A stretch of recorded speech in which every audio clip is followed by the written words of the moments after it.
자, 전해드린 대로 한동훈 장관 집 앞에 흉기를 두고 간 이 40대 남성에 대해서 구속영장이 신청이 됐습니다. 네, 관련 내용 정혁진 변호사, 장유미 변호사와 함께 자세히 짚어보도록 하겠습니다. 안녕하십니까? 안녕하세요. 네, 반갑습니다.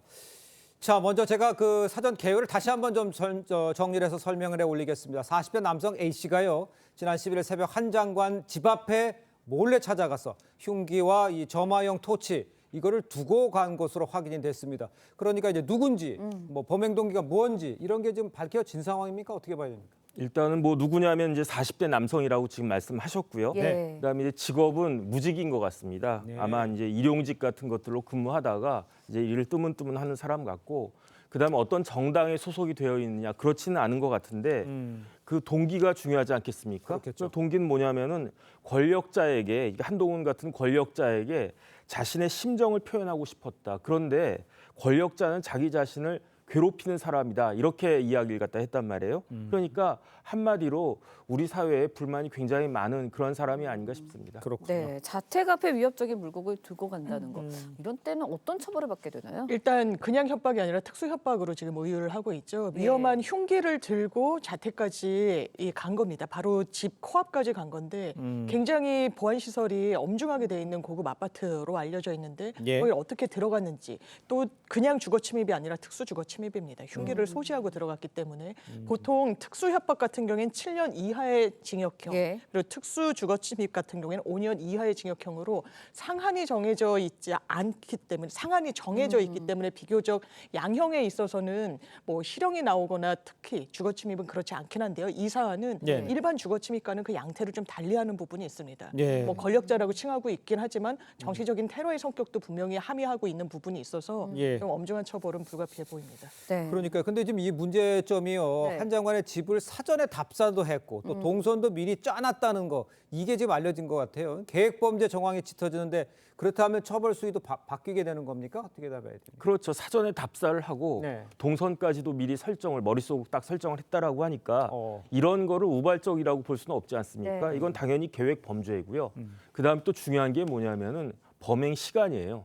그러니까 범행 시간이 새벽 3시거든요. 아. 그러니까 그 앞에 지나가다가 욱하는 마음으로 들어갔다. 이게 성립되는 거 아니지 않겠습니까? 그렇겠죠. 그렇기 때문에 조금 전에 이제 그 장 변호사님 말씀하신 것처럼 특수협박, 특수주거침입 이걸 상상적 경합하면 이론적으로 10년 6개월까지 가능한 그런 범죄가 될 텐데 예. 네. 그런데 그 양형위원회 양형 기준을 보면은 이렇게 계획 범행의 경우에는 가중 요소가 될 수 있기 때문에, 그렇기 때문에 구속될 가능성도 상당히 있지 않을까 그런 생각이 들고요. 네. 그다음 마지막으로 제가 꼭 확인해야 될 것은 무엇이냐? 과연 단독 범행이냐?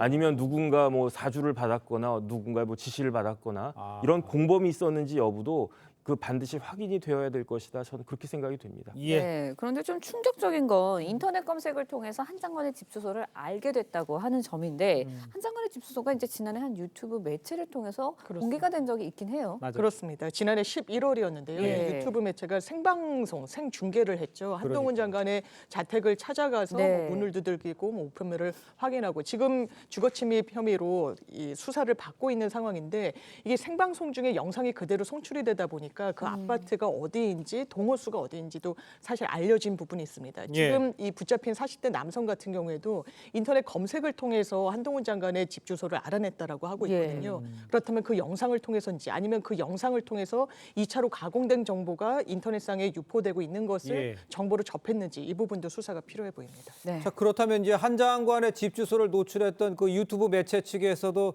이번 사건에 대해서 책임을 좀 물을 수는 있는 상황이라고 봐야 됩니까? 그러니까 이제 주소 노출한 정도만으로는 개별적으로 형사 책임을 묻지는 않겠지만, 네. 추궁당하지는 않겠지만, 예. 지금 문제는 뭐냐면 해당 유튜브 관계자가 자신의 범행으로 인해 가지고 지금 형사 사건이 진행 중이지 않습니까? 물론 지난번에 이제 구속영장은 기각이 됐긴 했어요. 네. 예. 하지만 그 형사 사건에서 이러한 여러 가지 정황들이 양형상에 반영될 가능성은 충분히 있겠다는 생각이 듭니다. 네, 엄중한 처벌을 얘기해 네. 주셨는데 사실 이제 인터넷상에 집주소가 공개가 된 상황이거든요. 그렇다 보니까 앞으로도 비슷한 사건이 재발하지 않을까라는 생각도 들어요. 과거에도 있었습니다. 사실 노무현 전 대통령 주민번호가 인터넷상에서 검색이 됐던 사례도 있기도 했고요. 한동훈 장관 같은 경우에도 재발 방지를 하기 위해서는 본인이 또 이사를 가는 방법도 있지만 그건 본인에게 강제할 수 없는 거 아니겠습니까? 범죄의 피해자이기 때문에. 예. 그렇기 때문에 이런 부분 그냥 동호수, 가족과 같이 살고 있는 거주지라는 점을 좀 참작해서 양형이나 이런 부분에도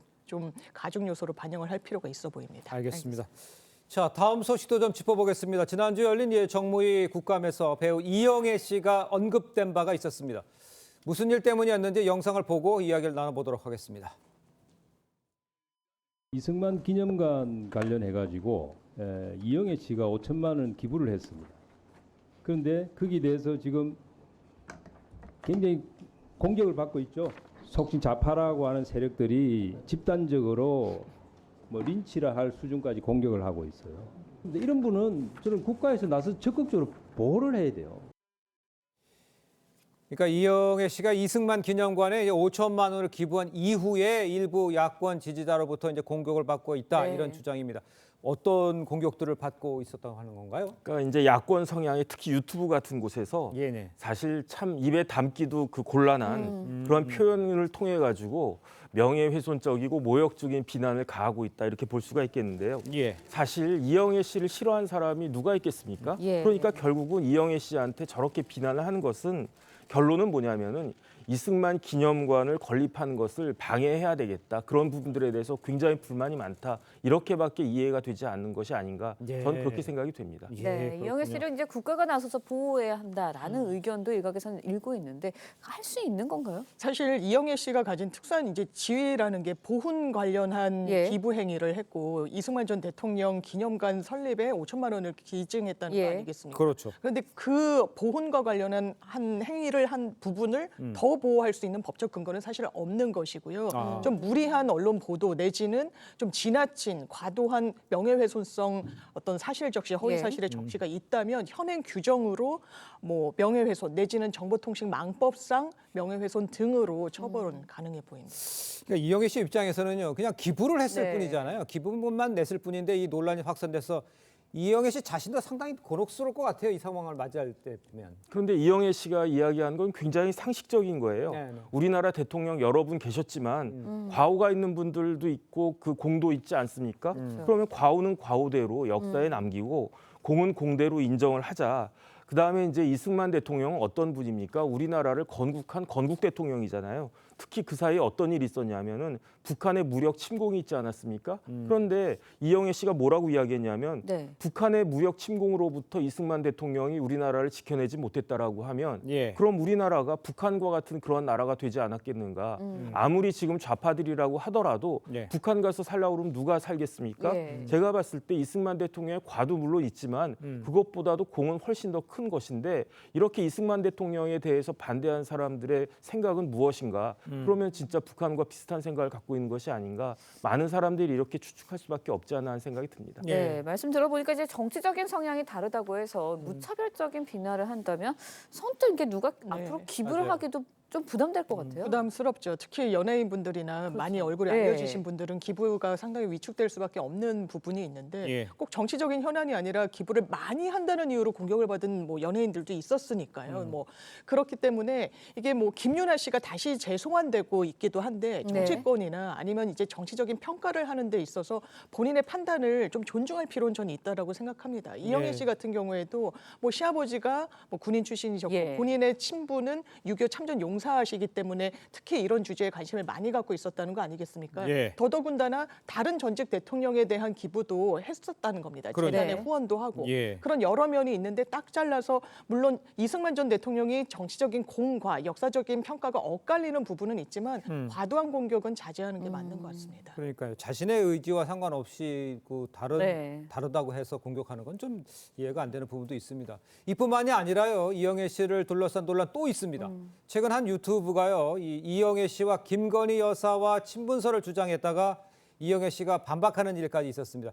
이 논란에 대해서는 어떻게 보십니까, 정 변호사님께서? 일단 논란은 크게 두 가지인데 네. 그 이영애 씨가 이제 쌍둥이가 있잖아요. 그렇습니다. 그 돌잔치에 김 여사를 초대했다. 그다음 두 번째는 그 김 여사가 이제 영부인 되기 전에 코바나 콘텐츠를 운영하지 않았습니까? 예. 거기서 이런저런 미술 행사를 전시를 많이 했는데 음. 그 전시에 자주 참석했고 심지어 SNS에 홍보까지 했다. 이 크게 두 가지인데 네네. 그런데 이영애 씨가 이야기한 바에 따르면은 돌잔치에 김 여사를 초대한 사실이 없대요. 그다음 코바나 콘텐츠 행사에 참석은 했지만 그때 굉장히 유명한 전시들이 많았단 말이죠. 네. 그런데 아주 이제 친분 있는 지인이 미술에 관심이 많아가지고 좋은 전시가 있으니까 한번 참석을 하자 해가지고 간 것뿐이고 SNS에 홍보한 사실 같은 것들은 전혀 없었다 이렇게 이야기를 하는데 이것도 결국은 허위 사실을 통해 가지고 그 이영애 씨하고 그다음에 김건희 여사에 대해서 어떻게든 공격을 하려고 하는 그런 의도가 있는 것이 아닌가 그렇게 의심할 수밖에 없지 않나 싶습니다. 그렇군요. 네, 이영애 씨 측에서는 일단 방송 중지를 요청했고요. 예. 사과를 요청한 것으로 좀 알려졌는데 이 밖에도 어떤 다른 법적 네. 조치 취할 수 있습니까? 사실 지금은 사과를 요구하면서 내용 증명을 발송시킨 단계에 불과한 것 같습니다. 네. 내용 증명이란 건 본인의 의사 표시를 상대방한테 도달시키는 것의 의미 이상은 사실상 없기 때문에 예. 만약에 영상을 계속해서 게재를 한다면 예. 이 영상 삭제 가처분을 법원에 제시할 수밖에 없어 보이고요. 예. 또 거기에 따른 후속적인 본인이 입은 손해배상 청구도 가능해 보입니다. 예. 언론중재의 제소 이야기도 나오고 있는데 기존의 종전 언론사가 보유하고 운영하고 있는 유튜브 채널은 예. 언론중재위 단계에서 이 어떤 그 구제가 가능하지만 그냥 단독적으로 운영되는 유튜브 채널은 좀 법의 사각지대에 놓인 부분도 있기 때문에 이런 어떤 정책적인 보완도 함께 논의되면 좋을 것 같습니다. 정 변호사님 이 이야기는 어떻습니까? 지금 보면은 초대하지 않았는데 초대했다라고 하면서 쓰는 거 아니에요? 이거 다 가짜 뉴스 아니에요? 가짜 뉴스에 대한 대책은 어떻게 됩니까? 지금? 그러니까 제가 봤을 때 뭐 이영애 씨가 뭐 부족한 게 뭐가 있겠습니까? 하지만 그럼에도 불구하고 예. 이러한 경우에는 법적인 책임을 물어야 되는데 예. 형사 책임이 이게 그렇게 강하지는 않을 거예요. 예. 그래요? 그렇기 때문에 민사 책임이라도 그 물면 왜냐하면 보통 사람들하고 이영애 씨하고는 좀 침해되는 수준이 다르기 때문에 예. 법적으로 상당한 그 손해배상이 나올 수도 있고 그렇기 때문에 네. 그런 부분들에 대한 조치는 필요하고 그렇게 명예훼손해가지고 손해배상금 받아서 또 다시 좋은 데에다가 기부한 것도 나쁘지 않은 아이디어가 아닐까 싶습니다. 알겠습니다. 자, 두 분 말씀 여기까지 듣겠습니다. 고맙습니다. 고맙습니다.